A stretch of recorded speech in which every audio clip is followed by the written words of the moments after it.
Okay. Man, we got actually stuff to show off today too. I'm Oh, excited. we do. Yeah, we're Got a gonna lot of do some things. things.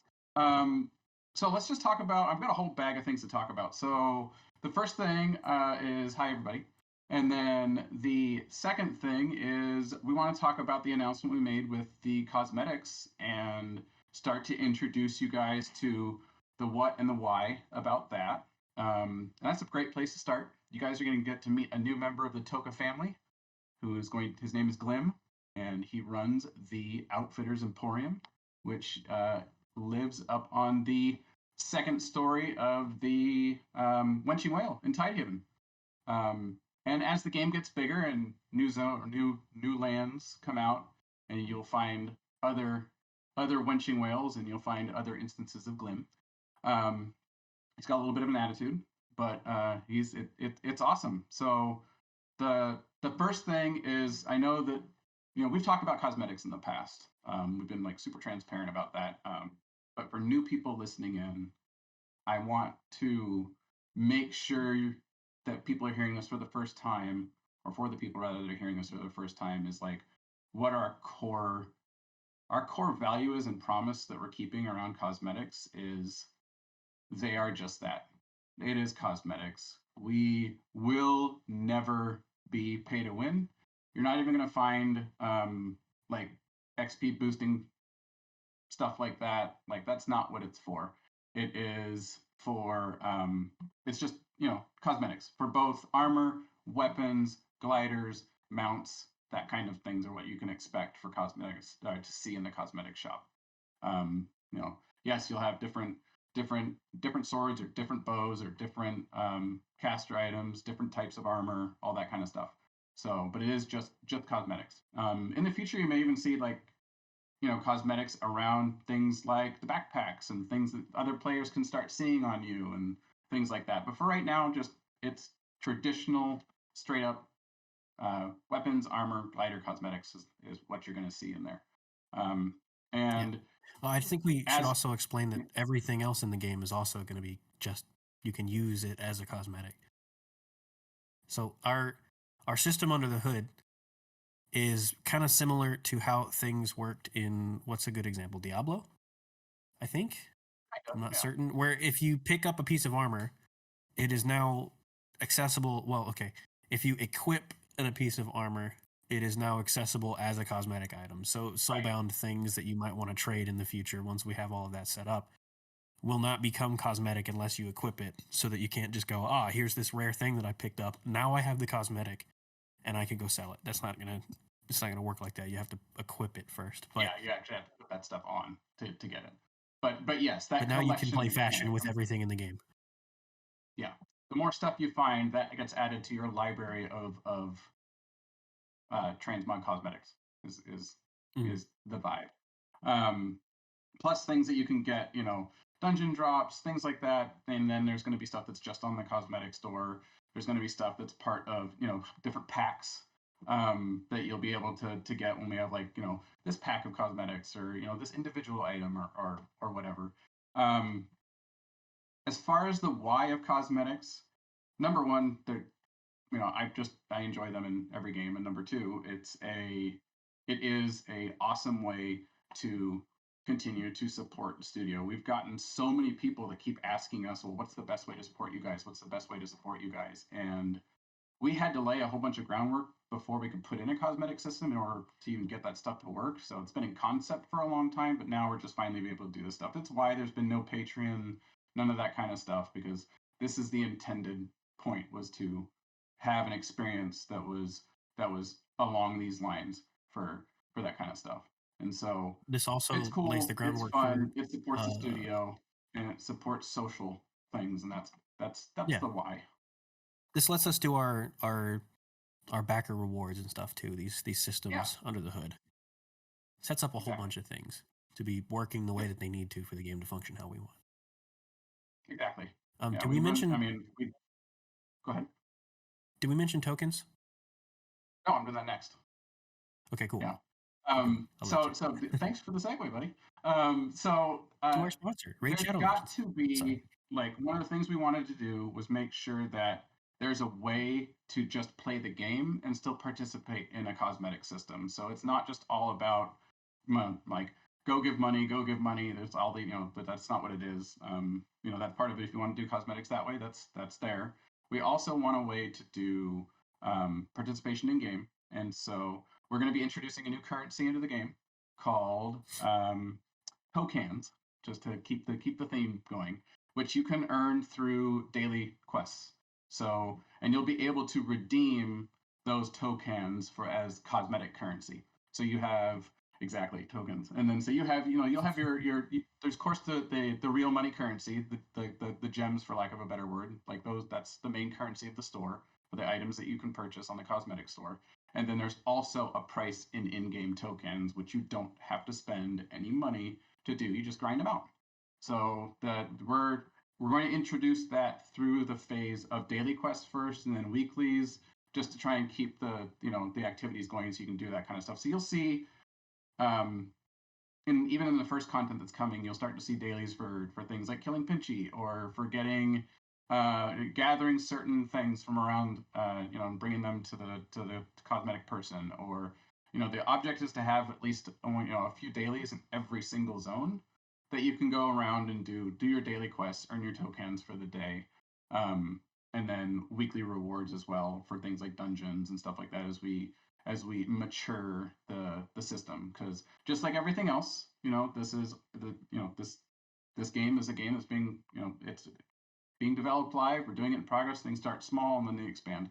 Again, I'm just happy we're at the point where we can expand faster now. So that's why we're starting to see this stuff come out.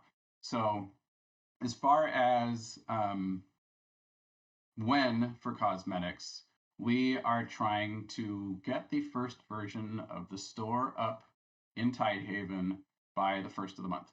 So next month, just a week or so away here, we'd like to get that going, and you'll start to see the daily quests come in after that, or more daily quests for the tokens at that, and you'll see them more with the 11 to 20 content that's coming as well, since that's the entire other half of Levea and has a whole bunch more quests on it. Last time I looked, I think there was like another 90 something quests over there that are in progress, and that's not even including the dailies. So there's a lot more content coming for the 11 to 20 stuff, kind of finishing out the storyline of Levea. So what else should we talk about as far as the cosmetic stuff, or I can go into the other bits, Devin? Well, I've got some stuff to tease, but I think that's kind of the big most of it, and we might want to like tease everything all together at the same time. Yeah, like, oh, you want to show some images of the cosmetic shop? I have in my images the thing of the cosmetic shop, and then some of the cosmetics that we're gonna start with. Okay, like what the people will kind of see. Yeah, we can do it at the end, or we can do that now. Let's do it at the end, so we can kind of do the teaser bits all at once while we're teasing content for the rest of the region. Yeah. Okay. So yeah, the other piece about this then is, as you all know, 11 to 20 is coming, and we're going to put that into PTR as soon as possible. That's coming in a few weeks. PTR is going to be a little bit different for this. Instead of just being like the entire chunk of everything at a time, we're going to do more targeted testing for PTR this time. So you'll see some new stuff that we need tested in the first two zones, like zone 5 and 6, that takes place in the storyline immediately after the quarry. Because we have some new phasing stuff. Not phasing, that's the wrong word. It's instance and warping mechanics that have to do with content that's not an instance, but just ways to move around the map and take advantage of using the map. So there's going to be some ruins, there's like a cave system, there's stuff, and we're using some different warping stuff to get in and out of those spots that we want tested under load. So you'll see that starts to show up in right away in zone 5. And then so you'll see that type of stuff tested first, and then when we get the data that we need from that, because that will help us keep those core mechanics, we'll just move into testing some of the other larger content that, like, we'll start testing the dungeons. And so we'll bring people in. We're going to have people, like the characters that are made there, be at level. And then so you can test the content. Obviously don't have to start all the way over and play the entire game again, because we just want more faster targeted testing of things. So The 11 to 20 content does have 2 separate dungeons in it. It's one large dungeon which has its own quest line stuff in it with 4 bosses, and then the end dungeon, which is more like a boss. It's a very short dungeon, but it's the main fight. So those are the two different dungeons that we'll need tested, and we'll do those in different phases in PTR. But the first thing you guys will see I think on the goal is PTR to we saw a lot of players that got into PTR before we launched Levea, and they played through most of the content, and then they played through it again for the next PTR, and then the content launched. And we don't want folks to get burned out on the content while they're testing it. Exactly. So we want the important stuff tested to make sure it works, and then we want everybody playing the game with all the new players and things like that as folks come in and play the content together and enjoy it together, versus having these tiny PTR tests, and then when the content launched, it's like, where's everybody at? Well, they already played it all, so whoops. Exactly. And making everybody grind all the way up through content again, like especially when you bring the PTR back for another phase, and it's like, oh my god, we have to level up again. We heard you guys, that sucks. So we're not going to do that again. Last time we had, for the most part, there was a couple hiccups in there, but for the most part, when we bring people copy characters over, that's something we still want to continue to do. Although we might copy them over and level them up, or we might just provide. I think we should. We've got some tools under the hood that allow us to change what characters get created. So when somebody makes a new character on the PTR, they instantly get a level 10 character, so they can go play through things. Exactly. I think that might be the better way to do things, because our copying characters over is a little bit not all. Yeah, and that was only when we needed some very specific things tested that had to do with character we wanted players data to test their very specific things. Yeah. Yeah, the dungeon content especially will probably just be test characters, and that's what Devin's talking about is characters. Spawn folks in, give them a whole kit of like level 10 dungeon gear from. Yeah, they'll be maxed out from Troger, and let them go play through the next dungeon or whatever. Exactly. So we're not spoiling content. Yeah, exactly. And that's another way. That's a really good way to put it. Is we don't want to put everything up on PTR like we did the last time, because it just spoils all the content. We got to leave some mystery. So we definitely want things tested. We don't want to release anything buggy, but we don't want to spoil it. Right. Exactly. So the other thing that's happening with 11 to 20, as you know, this rounds out the story and finishes Levea as the main, as a region. So post level 20, that's when you go to different areas in the game outside of Levea. So one of the biggest changes we're happy to announce now, which has been a long time coming. People who have been around here long enough know this is already happening. The intended beginning of Ilysia has always been our intent to have it open to everybody. So when the 11 to 20 content ships, we will move that model. So Ilysia will have a lot more people to play with, because that is going to turn into that free content that we promised. So the very first 20 levels of the game, the first region of the game, is an open, social, happy playground. Check out the game, come in, play with as many people as possible, and we're going to have, that's what's going on with the very first region of the game. After that, then we'll do content drops. We'll have seasonal packages. We'll have that for additional people that want to participate in additional content after that. But the main crux is we finally get to push that free social spot out that we wanted to have, and that's what the purpose of Levea is. So finally get to do that with all of the level. We were originally going to do 1 to 10 as content, but it's just nicer to have like one island that is a cohesive story that you can actually finish, and so that's why we ended up doing all of 1 to 20. We just think it's going to be a better experience. That change is not going to happen. A little more clearly, because I think you kind of glossed over it just a little bit. Levea is going free to play.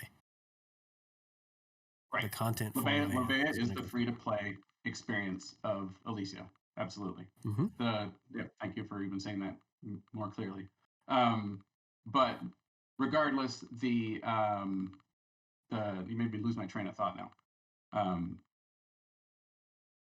Oh well, it was about the storyline. But the storyline, Oh, finishing up yeah. the storyline, basically putting it into a nice can is just going to work out better than trying to cut the content in the middle. Like we thought it would be kind of shitty to let people level up for free until level 10, Mhm. and then you do the trigger, and then what you like Yeah. put in a mechanic where Yeah. you just stop leveling, or you can't go. It's a wall you can't go past, and so it just didn't make any sense.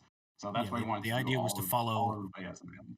follow WoW's footsteps of Yeah. let players try the game for free, Yep. and because cutting at level 10 means you're cutting the region in half, and that's a very difficult thing to do when we've got 10 through 20 coming out now, and we don't want to necessarily gate that very hard. Right. Ta-da, whole region 1 through 20 will be the free-to-play stuff. Exactly. So you'll see that happen when that's not happening immediately. That's going to happen when we drop the actual 11 to 20 content on live. That's not going to happen during PTR or anything like that. We're not doing that until the content as a whole is ready. So we'll make that shift to free to play when this content is ready as an entire pack. Yeah. That being said, there are a lot of people who have supported us. There are a lot of people who, even though it's in early access, have bought the game. There's a lot of people who backed on Kickstarter. There's a lot of people who have just backed us in general. And we're still going to honor that and be cognizant of that by putting together what we're calling a founders pack.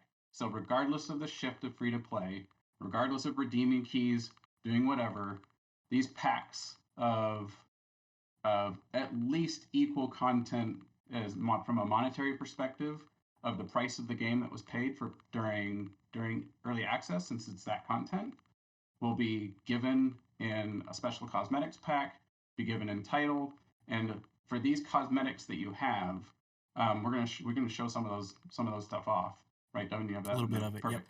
Yep. These cosmetics they kind of pay homage to earlier content in the game that people have been around for. But the point is that people who own a game key right now will get the cosmetics. And if you own multiple keys, you will get multiple packs of these cosmetics that you can then gift and share to your friends. So Yeah. it doesn't matter if you've already redeemed a key. It doesn't matter if you redeem a key between now and when we go free to play. That is the metric that we're using for this measurement. Is if you own a game key, period, then you get the founders pack when we make the shift to free to play. And that's retroactive for anybody that bought their Kickstarter keys and bought the keys for their friends. That's for anybody who's bought a copy of the game through Meta or Steam. That's for anybody that buys a copy before we go free to play. You will get that founders pack, period. Because we don't. Yeah, exactly. It was a big deal for me, especially. I've been kind of pretty loud internally as we're making plans and doing things. I remember when Team Fortress 2 went free to play. And I was like, wait a minute. I bought the orange box. I bought the orange box on Xbox. Where's my... Come on. Yeah, So exactly. it's free to play is not new to MMOs, and it's not new for games, period. But we want to make sure that we're not burning the support of everybody who loves the game and has backed us in the past.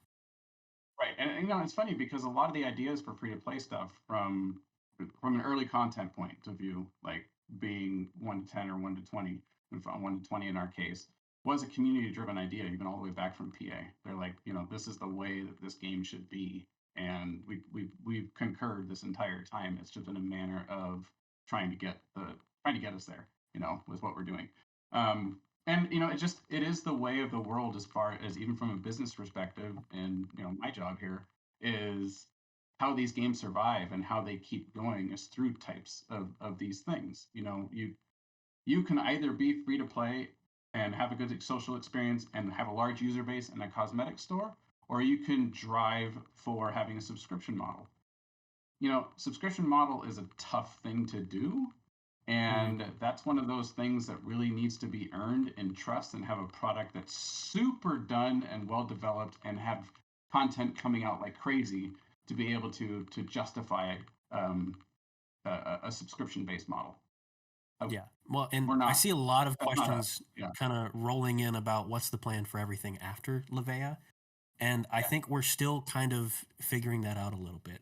Part of why we wanted to announce things the way that we are right now is to get a little bit of feedback and from the community about, what everybody thinks the best way forward is a little bit for that. Because we definitely need to continue to make money as a studio to operate. Our servers are expensive. Our Yeah. developers need to get paid well and things like that. So that's kind of why we're looking at and rolling out this cosmetic store, and we'll be regularly adding new cosmetics to it. One of the things that we've also thought about and talked about a great bit is kind of going sort of I feel like the battle pass word doesn't really fit an MMO very well, especially a No, that's fantasy more one, for but games. that kind of Yeah. model of, seasonally, here's the big new region release with new dungeons and quests and the next set of levels and things like that. You can buy into that and get extra cosmetics for it and things like that. As far as whether or Yeah, and we're not the exploring region will be different fully paid or not, we're still thinking about. yeah, and there's been the ideas proposed as like, you have to give people options, and that seems to be the best course of action for any of this business stuff is to give people options. And so if there's a seasonal pass available, then that includes, the content for that season, and you own that content, but it also comes with, some special cosmetics because it's part of a seasonal pass that has to do with that kind of stuff. But there are some people out there that just don't want to participate in that, and that Yeah. is completely fine. So maybe we just add the next regional content as its own price of like, oh, here's just the next region. Go, you don't have to participate in a pass. You don't have to participate in the cosmetics. You don't have to do any of this kind of stuff that you don't want to do. Mm-hmm. But no, Yeah. I saw a question fly up there about subscriptions. To go back on what I'm saying with this, no subscriptions for us right now. We're just I know as a consumer and a gamer where we are as a studio is like not a subscription place for us yet. We're not there. If we had Yeah. 5 times the content and we're pushing stuff out, and we Yeah. had a huge, massive team that was pushed, like different story maybe. But I think we have to earn that trust at some point, and have that kind of a product to make that viable. I just don't And think it's our team's realistic. pretty big on that too. Yeah. We've got a lot of guys internally that are talking about making sure that we do right by the community, and we don't want to release a large thing of content and it costs an arm and a leg and then not be a whole lot of content. So we're Right. trying to stay very in kind of informed and understanding, and we've kind of got a pretty strong moral compass internally. We're all gamers who likes to play on the good side of things and play paladins and stuff. We will Exactly. play No paladins. scummy tactics, no bullshit. We keep going back and forth. There's a lot of discussion in turn. Not that nobody on the team, because they would have never been a personality fit, is advocating for any of that kind of stuff. It's just about how how the best way to present this stuff is going to be for us. Because just going off of what Devin's saying, like making games isn't free, and having a game that costs $9.99 or $14.99 just with a premium pricing model that's stuck up on a store that not many people know about is not how you keep a game going. So there's the cosmetics and a large user base of people having a good time and enjoying what they're doing is how you keep a studio going. So that's our main point of feedback before Tides of Corruption was released, and why it was released the way it was, and now our decisions moving forward with it have always been based on the player feedback of we want more people to play with. Exactly. You get people coming into the Discord going, how busy is the game and how populated are things, and we keep asking ourselves, how can we get as many people into Ilysia playing and enjoying and questing and crafting and doing all of the things together and running dungeons? How do we get as many people enjoying the game as we can without closing the studio? Because we need to. Exactly. If we could, it would just be free to all, no cosmetics. Everybody just have all the things and awesome, cool. But servers cost money, developers cost money, more content, production, all that stuff. There's a lot. It's funny that and that's like we're still going to be paying for the servers too, because one of the things we don't want to do is use a bunch of free servers because they freaking crash all the time. So we have a lot of that's been a fun. That's one of the things that slowed us down about this, was talking about what we do for future infrastructure and how that balance is handled. And we're still honestly figuring that stuff out. What we just don't want to have happen is a crash fest. So we know that a lot of players coming in means more power, more servers, more infrastructure across the board. But honestly, games like this only survive when a lot of people are playing it and having fun and just hanging out, and that's one of my favorite things about Tides so far is when I jump in and I play, it was pretty morale busting, especially before Tides, like to jump onto the live server and go play, and I would never see anybody. And it was just like, cool, here's the launch game. And if I'm in there for 2 hours, I might see somebody log in and log out or something. But every time Yeah. I log in to the game now, every time I go to Tidehaven, I always run into people. There's all people Yeah. standing around talking. I now have to worry Even about whether or not I've got the Team 21 tag over my head. Are they going to Yep, exactly. spot a developer and come talk to me, or can I just play the game? Yep, I know. I have a couple characters. I have the one that is very obviously Droost, and then I have the Yeah, other I've got Game ones Devon. that are just not. And I have some really great conversations with people when they're just talking about the game. Yeah. One of my favorite things, I can't remember who it was. There was a young lady that just started, saw me as a new character and just started talking to me about the game and like, oh, here's how you do this and here's how you do that. And I ran with it, and it was awesome. And it was Yeah. cool to see somebody else's love just it. passion about playing the game. And it was Yeah. like one of my top things that's happened. That followed her around for like 20 minutes. It's like, Yeah. oh, that's interesting. Oh, this is a good perspective on this. Oh, this is fun. And it was My really gosh, what I kind of love, I would thing. love to let players get some sort of in-game, like maybe they can earn tokens by running quests with noobs and helping noobs with like a training program. A new helper tag, yeah. Yeah. Yeah. Yeah.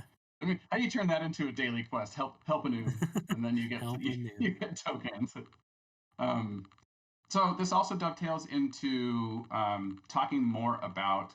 I'm going to get away from the 11 to 20 content a little bit and talk about the future of Ilysia a little bit.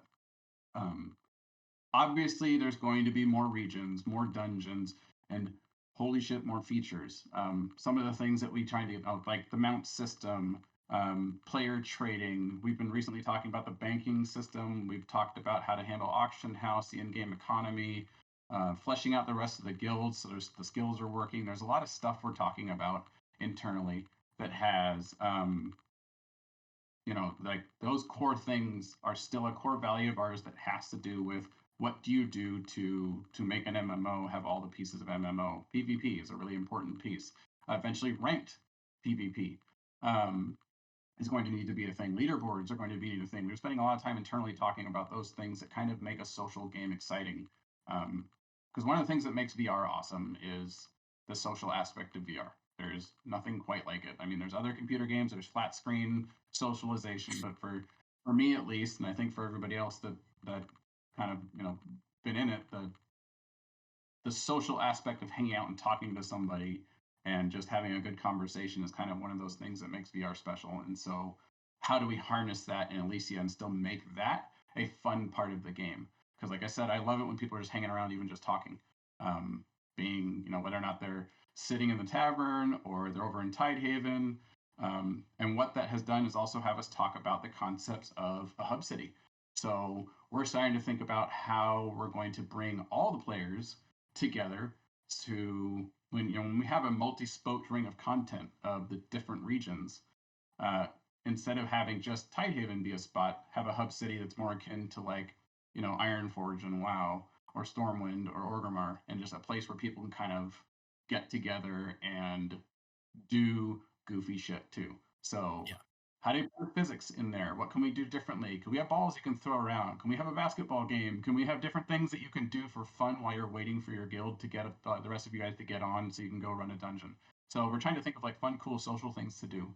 And even Arthur has talked about this back from alpha in even post alpha, talking about like it wouldn't be awesome, and Xander as well, about having like an amusement park or different things to do or like rides you can go on, especially when we get the mounting system figured out. So those are still concepts, but the thought process is there to still make it VR entertaining, so we really can marry the idea of a social fun game and an MMORPG all in the same bucket. Because what we don't ever want to do is lose sight of our vision for making an MMORPG. That's our core vision. We're not getting away from it. That's what we want. We just think that they need to be extremely social as well in this environment. So those are kind of some of the fun concepts that we're playing with after we get some more MMO features and content fleshed out and in. I don't know. We don't have any teaser stuff for the social stuff, but I think we have teaser stuff for 11/20. We have teaser stuff. We got tons of teaser stuff. We got tons of teaser. Yeah, but let's do that so we can do questions. Yeah. I know that people have a lot of thoughts and comments, and I'm seeing a lot of stuff fly by, and so I'd like to get on that. Let's do the fun part. Share my screen. Let's do this screen. Ta-da. Okay. There it is. Ta-da. We're going to start with the cosmetic stuff because that was first. Whoop. Pow. So there's some cosmetics that are coming down the pipe. Right? Oh, yeah. Yeah, the new gliders. So we'll go into detail a lot more about it as we get closer to 11 through 20 release. The Founders Pack will deeply get into detail and kind of explain and lay it all out. But the immediate idea, as soon as we started talking about it, was to give the players the faction armor from Ainur, so that they could play as a Dominion guard or a Empire guard.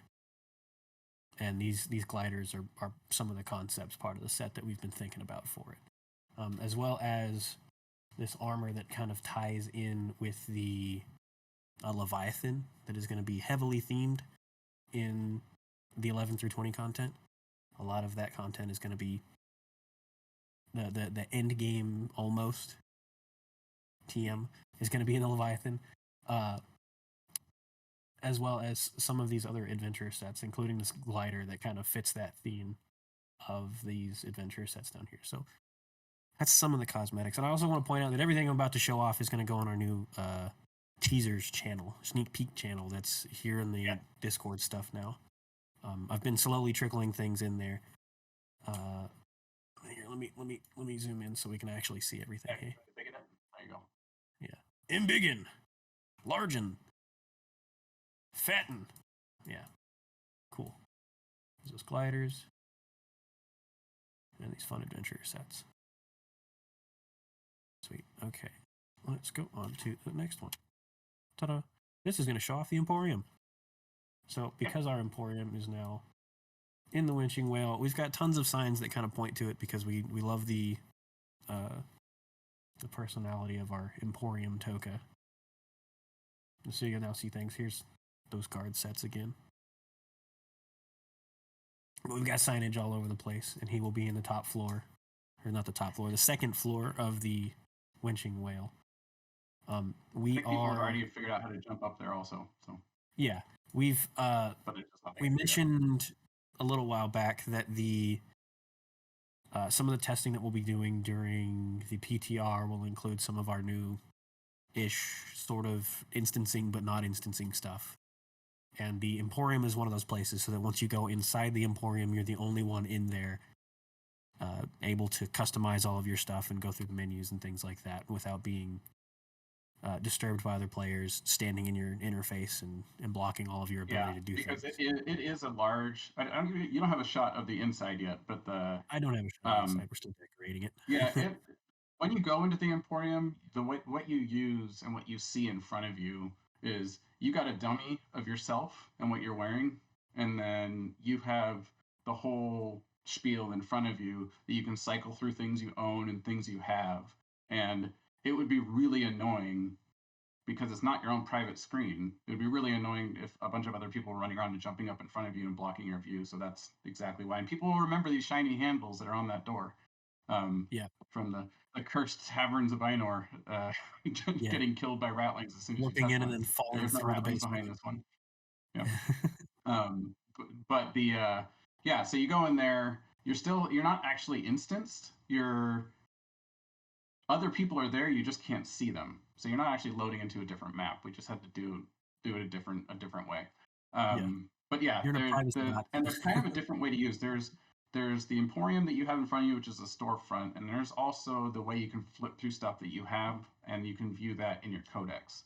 And so there's two ways that you use this. The codex version obviously is private to you, but that's how you can Yeah. equip stuff you find The right away. the And codex is yeah, primarily where you go to actually buy the gems, and we're using exactly.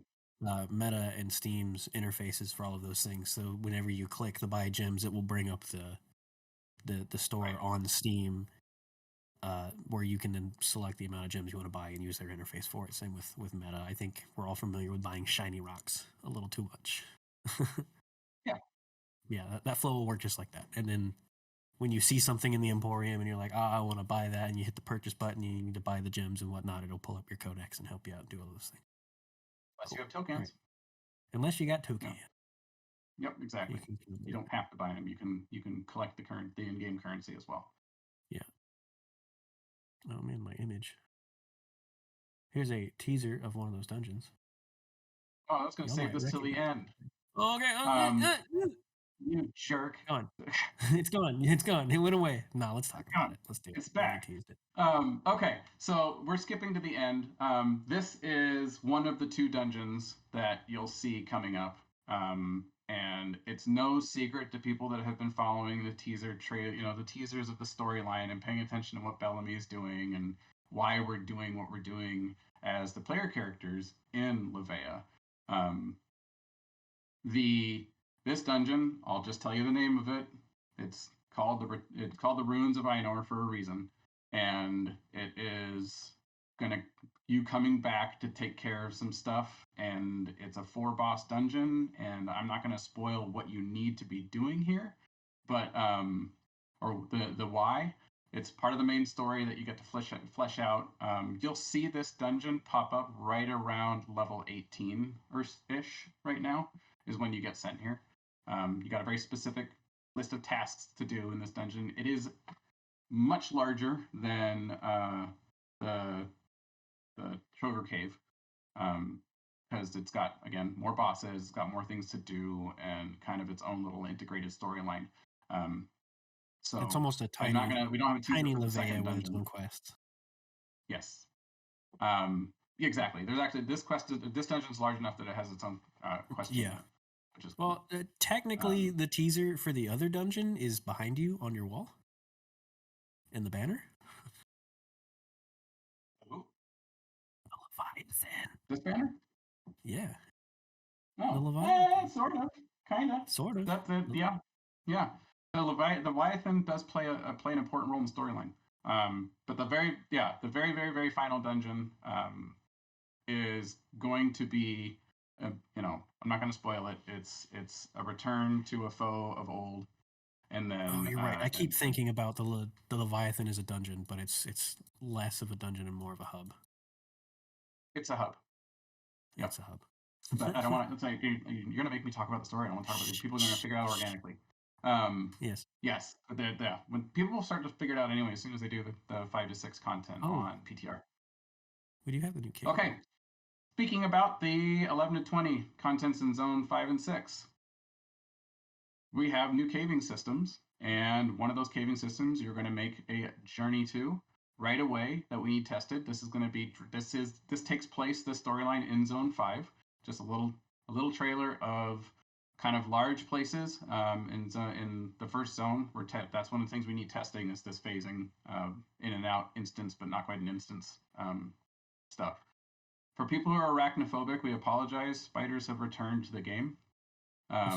So that last picture talks about there's a side quest line that featured in Zone 5 where you have to deal with some silk farmers having problems. And silk farming is kind of exactly what it sounds like. And that is going to be super, super fun for people that like spiders. For people that don't like spiders, we apologize. There is no bear mod. Do you have more? Also more climbing zones. Why are all yes. images? So this is more of the regions that you're gonna see some changes that have been made. We put more climbing stuff in, more things to do. There is intent behind these climbing. There's reasons you're going to have to go up here to these things instead of the climbing that's in zone 2 right now. The one climbing feature we have in the game is there for goofs. These climbing features exist for a reason in the 11 to 20 content. There's stuff up there you need to do. And then we put ways to get down. In this picture, people will recognize that this landscape exists already in the game, but there's just new features coming to it. This is what ties kind of the back half of what is Zone 2 right now above Quayside to one of the upper areas that you need to get to. People remember those rings, those gold rings that are stuck on top of a mountain. I don't think you have a picture of that. Those have you need to go up there for the storyline, and so that the new climbing areas and the new bridges and stuff that lead there kind of get you there. Yeah. One thing that also super changed, and if you scroll down and show me these pictures a little bit more, if you can see like some of the roads. If you grabbed I don't know if we grabbed a shot of that at all. I don't know if we have any shots of roads necessarily. Okay. One of the things that we did is the terrain was remolded, and so I know how much everybody loves the jagged roads that give you random fall damage when you're running around, and how they're craggy, and how much fun that is. But we are taking that away, and so the new map is a lot smoother. It's all the same landscape, but like the roads are actually smooth now, and we don't have those those areas where you just run into a jumbled mess of triangles for no apparent reason. So that was one of the things that just made me like when I'm playing this world in dev right now, it's just so much nicer just to be able to walk around and not basically bash my virtual knees on craggy terrain. So it does look much better and feels better. Oh, we do have some more pictures. This is good. Shots from the this is Zone 6. You also get to test that on PTR soon. The cult that you saw at Willowcrest Farms begins to play a major storyline role throughout the second half of the game, the second half of Levea, and so you're going to see a lot more of that. And these shots kind of tease on some of the places you're going to have to go and the locations to deal with that in that whole piece of the storyline. The race against the cult is a very good kind of analogy for the latter half content of Levea. Beat them to the prize, and that's all I'll say about that. As far as the storyline goes, that's kind of what you're doing. Sacrifice your goat faster. Sacrifice the goat faster, exactly. All right, I don't know if you have any other teasers, but I kind of want. I feel like people have questions, and we should. That's it on teasers, and it is definitely question time. Yes. Mello, do you want to handle that one? Yeah. Oh, I'm muted. There we go. Okay. Yeah, we have about 10 minutes. I saw a few questions come up over the course of this. One of them regarding cosmetics was, are these cosmetics going to be account or character bound? Account. Okay. They will definitely be account bound. Good question. Quick and easy. I think, Devin, your answer to this was like, we're still figuring it out, but someone was asking, will people who have purchased a key be able to access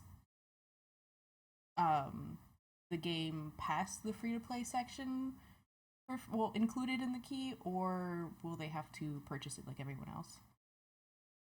What the people that own a copy of the game now are going to get that founders pack. It doesn't include the future content. It includes the founders gear and cosmetic stuff that we and there's a title too. We're not going to spoil that one yet.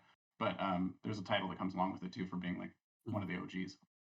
Yeah, and we're definitely still exploring and discussing the monetization strategy for future content. It's one of those, hey, let's hear everybody's feedback and what they think might work. Because we've got some ideas as well that we've been pondering on and talking about that we're not ready to explain yet, because we don't want to give the wrong idea too early, too fast. If we want to hear what the community has to say on that first. Right. The biggest thing we had was whatever we did do with it needs to be of an equal monetary value to what was invested. Well, and our buddy Michael asks a very good follow-up question of, what about the cosmetics and things that were bought via pre-Kickstarter? You still have those? That has nothing to do with those. Yeah, those aren't going away. Cosmetics that are awarded from Kickstarter and from Patreon and stuff like that is still like that. Those those happen completely separately, and those will just happen to the people that own those rewards in Mage Portal. That is separate entirely. Yep. And this cosmetic system allows us to roll that out.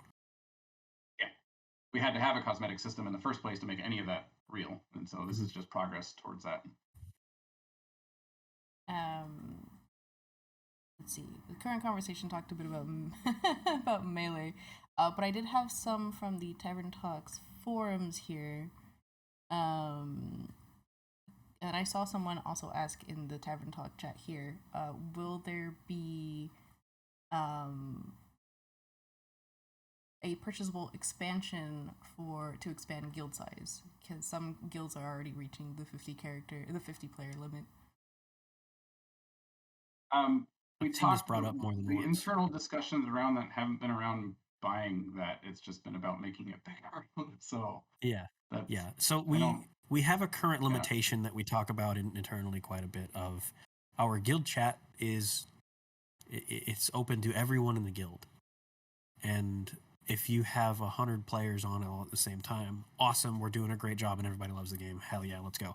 But if you have that many players on at the same time, all in guild chat, it's going to get real noisy real fast, and we need to clean up and organize that a little bit better. We've discussed about creating, depending on your guild size, a certain number of guild voice channels so that you can opt into those only when you choose to.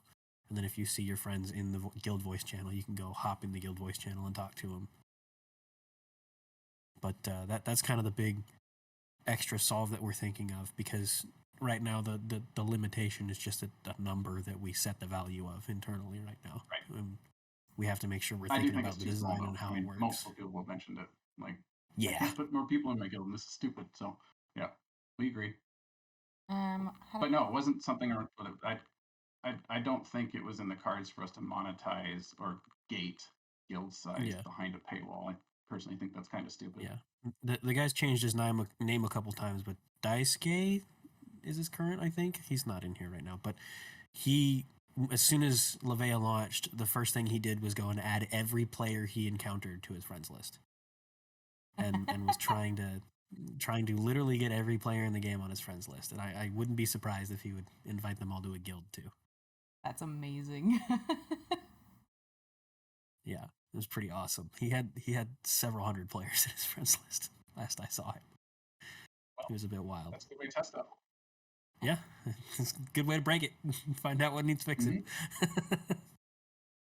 Had a couple unrelated to each other questions from Eartherin in the Tavern Talks forums. One of them was, do you plan to erase Levea the same you did with Ainur, or will it be accessible later on when we leave the island? It's you can always come back to Levea. Yeah. The reason Ainur was wiped was because it was massive and it split the player base between two factions that could not interact with each other. So we got rid of that game design philosophy. And I don't think there's probably a lot of new people here that just don't know that whole story.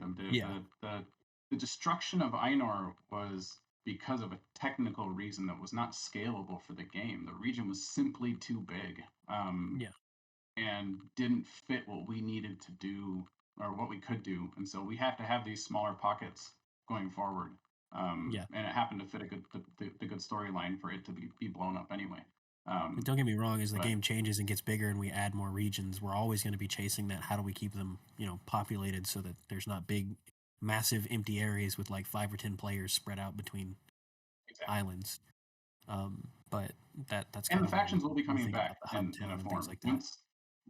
Once PvP becomes more of a thing and the factions, but like we've said before, I don't want to get too in the weeds with this, but our faction system is more going to be based on, they're not racially locked. They're a player choice. So we're going to be sticking with that as we go forward as well. Their second question was asking about the status of VR crafting with armor and weapon. The status of what? VR specific. Because our crafting is a menu right now. Oh, crafting. Yeah. No, we're the status of that is something we're still, the flat craft is still there for yeah, still in development. That is definitely on the list of things we're doing as soon as we can move faster and hire Yeah. more people. That's still Yep. we're still And we're still chasing that extra, the next spike of funds for the company so we can grow and do the things faster. yeah, and I do want to be clear that the new 11 through 20 content, so that it's not mixed up and everybody expects a whole bunch of new features and things like that. It's mostly quest content and dungeons and things like that. It'll expand. You'll be able to craft more things. You'll be able to gather more things and cook more things, and all of that will level up. But we don't have a whole lot of new features in the game. It's not we're not releasing like mods with it or anything like that. We got a lot of feedback that people want more content. They want a big lump of new content while we continue to work on feature stuff. So we're doing the content right now. The feature stuff is slow, and it will take. Everybody will be sitting on the same content for a while we work on them. And a big point of feedback right now is that everybody wants more content first and foremost, because there's only 10 levels and you finish it in a couple hours depending on your engagement level. And that's just, that's development. That's software development. When you have a small team, we built the systems that make quests and the content that we have work, and so we can make more of that faster. Deep feature That's work. Not to say we won't be tweaking existing things. Like our skills are changing, because we noticed that, hey, these higher level skills some of them are broken or don't work or don't do things the way that we intend for them to do, so we're tweaking them and things like that. So you'll still have the new skills that come with being higher level, and we're tweaking those to make them not suck. But that's the kind of thing to expect, is that we'll be bringing more content and improving upon existing things versus tons of new features. Right. Let's see. Exactly. I think we have enough time for probably one more question. I see earlier Gil asked, and I think a couple other people asked, when the game, if you have any idea of when the game will be out of early access. I don't personally want to take the game out of early access until we're ready with all the Kickstarter stuff. I agree. Have at least a way to get those things going, so then we can get out and then start, making good on that stuff. There are some core features. Think about it as a ball of features. What makes an MMO an MMO? This goes back to talk about the core things, like we're missing PvP right now. We're missing the faction stuff right now. We're missing the mount system right now. And those are core cog pieces. Even the in-game economy, the banking, the auction house. But these are big things that we need to have out of an idea and out of an early access testing before we feel like we can say this is a fully released game. And to get there is just a matter of speed. Again, our development team, and if I count Devin, since you're half a dev, you're a tech artist. It is 4 people, and they're like that. That's a lot of work, and we're doing it as fast as we humanly can. That's why, and as soon as we don't have only 4 people in this game will get out faster.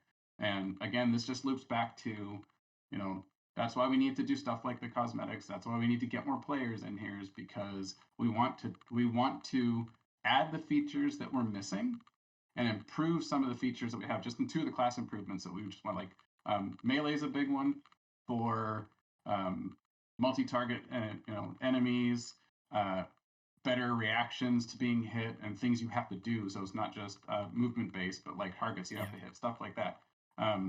Everybody knows, we've talked about it before, that the warden class is not in its final form right now. The warden class is going to move to an entirely ammo based system where your special ranged attacks and skills are based on actual ammo types and not rune drawing. It's sharing rune drawing from a certain class of of casting right now, because it's a means to an end. It lets us do the skills, but that's not the intended design of the wardens. So roundabout, long way to say it is, man, we want to get out of early access as soon as we possibly can, but I'm not comfortable calling a game that's missing core features like that, and calling a game that has janky melee or the range class not where we want it as like a that. finished product. And taking it out of early access and calling it released is like it's a disservice to the community too. Like it is. It really is. You don't get to call the game finished. Hey, it's done. Awesome. We're done working on it. See you later. No. Yeah. No. All right. That's my rant. Yeah. Yeah. I also want to address along those lines. There's a couple other questions that we get pretty commonly that I've seen in the scrolling chat a few times. When's PSVR? We don't have a planned date for it yet. We did meet some lovely teams that we might be interacting with that do handle a lot of the PSVR porting because they're a lot more knowledgeable on things. For folks that weren't here when we were initially working on it, there was a point last year where we did say, hey, we're officially working on PSVR 2. We think it'll be coming in the coming months. And then we got to work on it and realized that it is not simple. It is a very, very tedious lockdown process where you basically have to read and learn their entire Bible and understand it and be able to teach it before you can actually be releasing on PSVR 2. It's a lot of crazy things. So yeah, we've got some folks we've talked with. That's a really good point. That Bible. Yeah, to say that we would have lost an entire developer for a very long time on our already small team to do the PSVR. Our lead developer. Yeah, our lead developer. So, but we do have the kits. We're still PlayStation partners. We're just on pause. Yeah, we absolutely intend to do it, but it's early access works a little bit differently on PlayStation than it does on Steam and Meta. So, and that's another one of the things that we want. Like, that'll be a box we check for full release is PSVR as well. Yep. There's also questions around things like full body tracking and things like that. There are so many of these questions just like that we've answered a couple times and the answers don't really change. It's coming, but not a priority. Our top priority right now is the content. And then soon after will become features and fleshing out our features. And we need to grow the team to get these going at a pace that feels good. Right now, I get that the pace doesn't feel great because we're tiny and we're working on things as quickly as we can. It kind of feels like we're rushing at all times. But that's the goal. And that's overall, why we're shifting the way we are. Yeah, and we should probably write these features that we have missing before we port to another platform anyway. So it's going to come kind of in that order. Like a PSVR port is going to happen right as we're ready to get out of early access. Yeah. Cool. I think that's that for today then.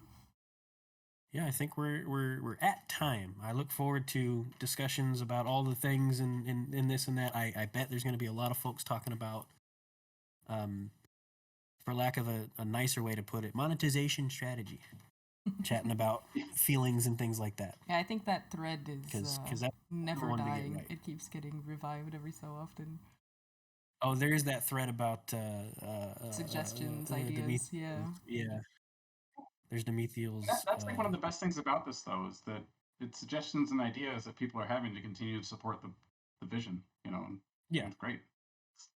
Yeah, even the discussions that were recently had about professions. It's all good talk. And we're excited to see it and explore and make changes based on community feedback. That's why we're all here, period. That's why this Discord exists. That's why we have Tavern Talks, because we want to develop a game that we can enjoy with our community. Cool. Well, awesome. That's that.